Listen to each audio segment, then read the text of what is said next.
So, in part 1 of 4 of this week's predictions videos for the absolute bunch of pay-per-views we've got coming up this weekend, we start off with WWE Night of Champions.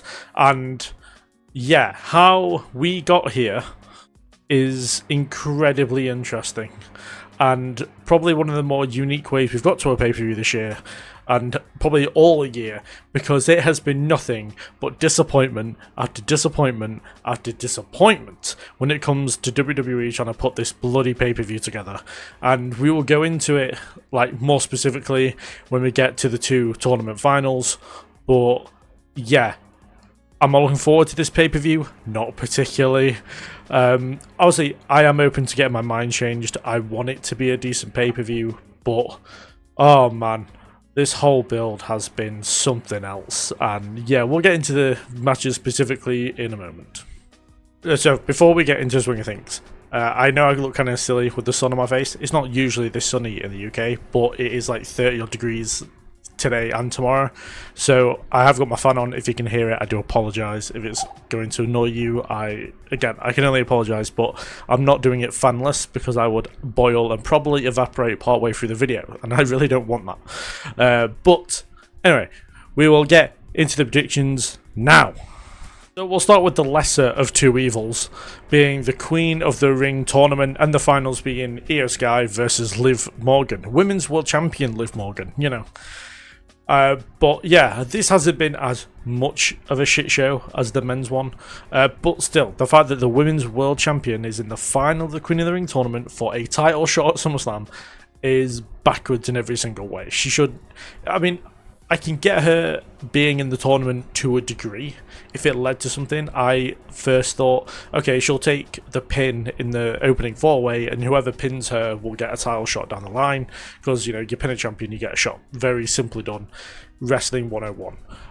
But instead she's in the final, which makes no sense. Now, to be fair, the fact that she came up against Charlotte in the semi-finals, I was very happy with the fact that she won that one. I would have hated the stress of having Charlotte Flair in this finals because I cannot stand Charlotte Flair. But yeah, for me, my prediction goes with what should happen, which is Io Sky should get the win here. Now, don't get me wrong, I love Io Sky. One of my favourite wrestlers right now, probably my overall favourite wrestler right now, but maybe Ospreay is quite close to that. But yeah, she shouldn't... I mean, I don't mind her winning the tournament, but the fact that she's meeting Liv in the final is not great. I would have preferred maybe a Sol Rucker versus Io Sky final, maybe a Lyra Valkyria versus Io Sky final. Obviously, Lyra turned on Bayley like literally last night on Raw, so I understand why now that she didn't go that far in.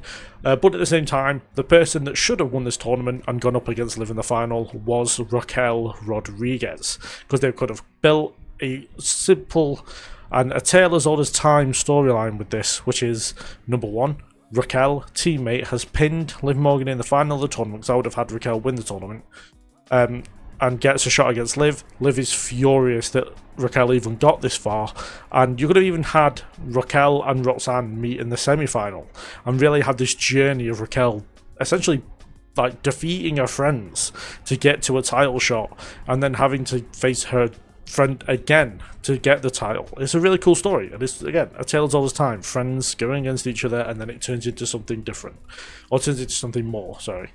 Just like Eddie Guerrero and Rey Mysterio, WrestleMania 21.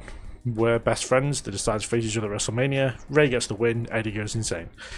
It's done many times over, but unfortunately we're not going to get that when it comes to this. And yeah, so for me, I'm going with Io Sky to get the win, because the Women's World Champion should not be winning Queen of the Ring, and I do think Io is going to end up winning the tournament and facing Liv at SummerSlam. And then next on to the shambles, which was the King of the Ring tournament, that couldn't have gone any worse if any of us had tried to predict what was actually going to happen. And yeah, we're now left in the situation where we know, almost for a fact, that Brock Lesnar is going to cost Oberfemi this match. Now, do not get me wrong, if Brock doesn't show up, doesn't cost Ober the match, and he just wins, could not be happier, will cheer, will go crazy, absolutely love Ober. Like, don't get me wrong, I will be buzzing if that happened, but it just won't, will it? It's just not. We're all in agreement that because we know what the final is, we're all prepared for King Jey Uso, which I cannot believe is an actual thing. And what makes it worse is Seth and Bron were both on opposite sides of the tournament. They both could have made it to the final. They could have still done the steel cage match, and it could have just been a steel cage match. The final is King of the Ring. Winner faces Roman at SummerSlam. Easily done. Bron versus Roman, awesome. Seth versus Roman. I want that match again so badly, I just can't talk about it enough. So, why have we ended up at this one? I thought Brock was going to cost Oba the first Fatal 4-Way match. And not only that, Brock didn't even need to show up to cost Oba the first 4-Way match. They could have had Paul Heyman come out to the ramp, play Brock Lesnar's music. Oba would have ran up the ramp to try and get to Brock. Someone could have won the match in the ring without Oba knowing. Oba's lost, but he looks very strong doing so. No issues, we go fourth of the tournament. But no, because that would be too easy. We know what WWE are like, we can't do too easy. So yeah, now we're left in this crappy situation where Jay's going to become King of the Ring. My prediction is that Jay's going to win the match. And then we get Jay versus Gunther, Cody, or Sammy at SummerSlam. And I don't want to see either three of those matches. So, or he faces Roman, which would be even worse. So, yeah, we're in a lose situation when it comes to Jey Uso winning King of the Ring. Great. So for the next match, we head a year into the past nearly. But the championship is a mid-card belt this time, which, to be fair, congratulations to the United States Championship for the women's side. Makes his pay-per-view debut this weekend, and yeah, the fact it's taken so long is ridiculous as it is. But Jade Cargill will challenge Tiffany Stratton for the Women's United States Championship, and my prediction is very simple here. I've got Tiffany to retain because they're going to want her to be United States Champion going into SummerSlam, with it being in Minnesota, which is, of course, where Tiffany Stratton is from. It's going to be another reason to put the title on pay-per-view. My God, 2 pay-per-views in a row, the championship's going to be loving it. But yeah, my other prediction is that Charlotte Flair is going to cost Jade Cargill that match in response to Jade Cargill costing Charlotte the semi-final of the Queen of the Ring tournament. Therefore, they have their match at SummerSlam, which I assume at this point will probably be for the vacant Women's Championship, as it doesn't seem like Rhea is any closer to coming back. And even though we don't have the 30-day defense rule, do we live? It feels like Rhea's going to have to vacate, which isn't great, but I think it'll be fine. You know, I don't want to see Flair or Cargill as champion again, but the SmackDown Women's division is so dead that we're not going to have a choice. So yeah, not great on that side. But yeah, for me, as I said, I think Tiffany's going to win, retain the championship. Flair or cost Cargill will just move on nicely. I'm hoping that at SummerSlam it's going to be a nice triple threat match where it's going to be Stratton versus Green versus Monroe for the Women's United States Championship. After that, we have the Men's United States Championship on the line as Trick Williams defends against Ricky Saints, and if you take that belt off Trick, it's the stupidest decision you made. I'm not a Ricky Saints guy, and actually I'm starting to dislike him more because I just don't care about him at all. I think he's really annoying. So yeah, very simply put, Trick Williams to retain, and because it just makes the most sense, doesn't it? Trick Williams is full of charisma. It feels like we're going to get a triple threat between Hayes, Trick, and Saints at some point, if not just Trick versus Hayes at some point. So I really don't want to see that match again. Both have massively improved in the ring since Stand and Deliver 2024. I feel like that match would absolutely cook now, and it's something I'm hoping we see at SummerSlam. Maybe we get the triple threat at SummerSlam, but yeah, I wasn't expecting this match to get on the pay-per-view, but I'm okay that it does. Yeah, I want Trick to win so badly, and that's obviously who I'm going to predict to win as well. Just let Trick have that US title for as long as possible until you can give it back to Mello. Following that, we have the big grudge match of the show, which is the Steel Cage match, where Seth Rollins will be taking on Bron Breakker. And yeah, I'm very much looking forward to this match. These two have cooked on 2 separate occasions as far as their matches go and the quality of those matches. They had a fantastic match on Raw, and a little bit before that they had a banger at Backlash as well. So I have no doubts that this is going to be really good as well. Seth has had many Steel Cage matches. I didn't actually realise how many he'd had until I saw like a picture on social media where like it shows all the ones he's had. He's actually had a fair few.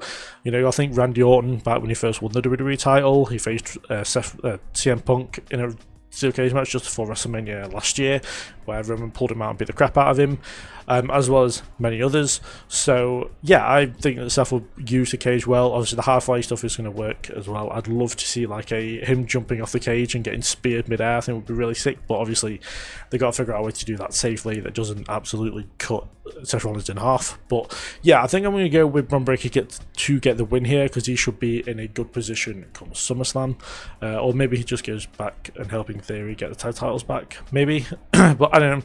I also feel like there might be a small hint of Jacob Fatu after this. Maybe we see Fatu attack Rollins after the steel cage match is finished, and Bron just goes, he kind of wins the match and goes, and while they're lifting the cage, Fatu comes out and murders Seth Rollins. It feels like that's where we're heading towards SummerSlam. If you could slightly tell what Roman was whispering to Jacob Fatu on Raw a couple of weeks ago, he did say like to kill Seth Rollins, so I assume that's what the SummerSlam match is going to be. But yeah, Bron Breakker should definitely be winning this one, just as far as like big wins for him to build him up the card a little bit more. But yeah, I think this one is going to be a match of the night as well. Finally, what I assume, of course, will be the main event. We have Cody Rhodes defending the WWE Championship against Gunther and Sami Zayn. That menace to society, Sami Zayn, who is just the worst guy. I think him and Rey Mysterio is who I hate the most on the roster right now by a country mile. I would probably say I hate Natalya more, but we don't really see much of Natty anymore. But she did tap out Jada Parker, which really pissed me off. But I digress, as Taz would say. Yeah, this match, I think it's going to be really good. Like, don't get me wrong, these are three guys that can work so well in the ring. And yeah, it could be one of the better matches of the night. I don't think it'll be better than Seth and Braun, but it'll definitely be up there as one of the better ones. But do I think Cody is walking out as champion? No, yeah, I do actually. I think Jay versus Cody makes the most sense if you're going to crown Jay as King of the Ring. Sami and Gunther can do their own things. Well, actually, no. Gunther can do his own thing at SummerSlam. Sami can gladly piss off. But yeah, for me, it makes the most sense to keep the title on Cody.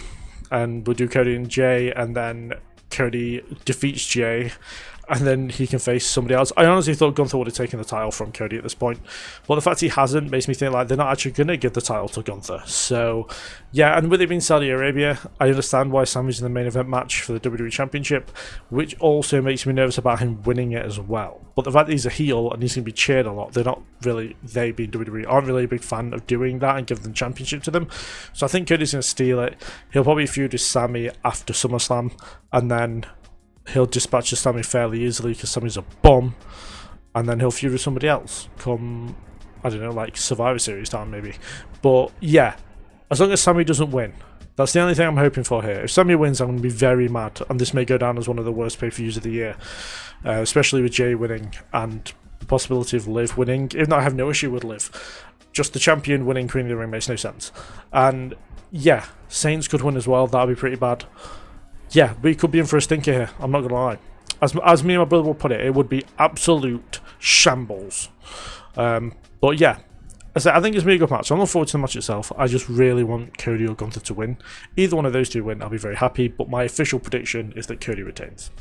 So those are my predictions for WWE Night of Champions 2026. Do put down in the comments below what your predictions are, and yeah, anything else looking forward to on the show, and just how bad of a stinker was Queen of the Ring. You know, it's almost sacrilege enough not to do it again next year, but I kind of do because it's a good build to SummerSlam. However, there is loads of content going up on the channel. Already on the channel, there is the start of the TWR Top 100, as number 100, number 99, and number 98 is coming out soon, but 99 and 100 are already out. Already on the channel as well is my SummerSlam card I'd like to see, so go and check that out. There should be a link to that at the end of the video. And there is the retrospective yesterday. The retrospective series carries on as I covered the whole of 2006 as a year review, and then coming up on the channel as well over the next couple of days, there's my predictions for the Great American Bash, Forbidden Door, and the return of TNA to the channel, as I will be covering Slammiversary and then maybe carrying on all TNA coverage going forward, even though TNA are doing very questionable things right now as far as surviving as a company. Also this weekend will be my top 10 matches from Night / Clash of Champions / King Queen of the Ring, just the one event in 2024, and my top 10 matches from Forbidden Door as well. So yeah, do subscribe. There's lots of coverage of all this weekend's proceedings coming up. I said all 4 pay-per-views will be covered in predictions and reviews, so do subscribe, subscribe, turn the notification bell on so you know when those videos go live. Thank you very much for watching, and I'll see you guys in the next one.